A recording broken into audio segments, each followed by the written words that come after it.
Hey guys, ArtorAut here to bring you another story from the days of old. Now, I know you're probably rolling your eyes and asking, ArtorAut, why oh why do you always go back to things that have already passed us by? Good question, listeners, and in my defense, I spent several intense seconds zipping over to yahoo.ca to poke around and see what had the people buzzing, because I am, of course, a man of the people. Then I saw the Trending Now Top 10 list and thought, man, this is great, because now I can know the passion, the will of the people, and in knowing that, I would better serve them. Then I found out the people seem to care about Justin Bieber dissing Prince William's hairline. So you know what I say? Fuck the people. We're sticking to my topics. Now, this happened back in 2007, and began with a fairly popular children's toy called Aqua. Basically, the idea was that these were supposed to be little spherical dot doohickeys that stuck together when covered in water. Like Lego, I guess, only you can't make spaceships, so what's the point? Anyway, the toy was apparently manufactured in China, which really isn't that unusual since China makes almost everything nowadays, and was marketed and sold by an Australian company. I'm just saying all this to keep Canada well clear of the blame, because this next part will probably have a lot of you going for the torches and pitchforks. Because, of course, the popular toy was recalled when it turned out, and it's always these niggling little details that slip by, that when ingested, the product broke down and turned into a date rape drug that ended up hospitalizing several small children. That's right, guys, stoned toddlers. God only knows what that looks like, given this is an age group neither known for physical coordination or mental complexity. To therefore have them so utterly deteriorate in their faculties that this occurrence was noticeable, why, I think it would take some really extreme symptoms like, I don't know, vomiting, going into a coma, which would be exactly the sort of shit these poor kids went through. Fortunately, the effects passed after time in the hospital, but it was pretty touch and go there.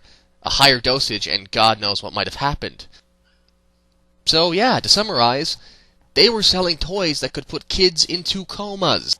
But oh, hey, this only happens if you put them in your mouth and swallow, right? Well, the targeted audience swallows everything except the food their parents want them to eat. What possible lapse in judgment kept these people from, I don't know, at least popping one in their mouths and making sure they didn't start seeing unicorns? I mean, I say we'd have a much safer product line if we started subjecting children's toys to human trials, starting with the company executives. In fact, you know what? Considering the manufacturers might only have been facing a $12,000 fine and a single year in jail for this serious lapse in judgment, we should have just started slipping Aqua Dots in their breakfast cereal. They got medical insurance. They can deal with it. God, this is supposed to be a market where everyone is absolutely terrified about choking hazards, electrical sockets, and pit bulls, and yet companies end up drugging kids? There's no excuse for this on the part of the company that developed the product. It was a goddamn children toy, to be sold to children. You know, the group of people who are almost legendary for not having developed a survival instinct. Now, I'm sure that they didn't know about this effect before they sold the toy, because if they did, well, they must really hate kids and love destroying their own company. But the fact that they didn't know about this is still bad enough, considering all the cash they must have invested getting this thing onto shelves. Developing an unsafe product to be marketed specifically to children is inexcusable, like marketing matches to pyromaniacs. And frankly, it's all a little disgusting, because it just screams that there wasn't enough money invested into testing this shit. Hell, forget money. Like I said, try eating a couple. If you don't want to because you think it's unsafe, then ask yourself if you want kids around this. You know what, here's another question. How the hell did they get their hands on this stuff anyway? I mean, come on, the adhesive compound turns into a date rape drug. So where did the product's formula come from?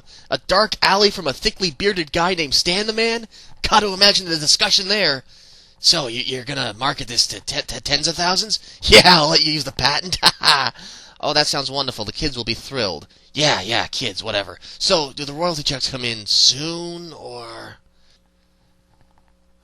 Now, to their credit, the authorities and toy distributors were quick to pull the product off the shelves when things went horribly, horribly downhill. But, come on, it took comatose kitties for this to happen.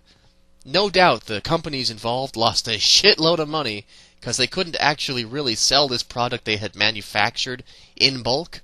But that's kind of why I figured a lot of companies use strict product testing, 'Cause yes, bad enough if you possibly kill someone, but think of the drop in stocks!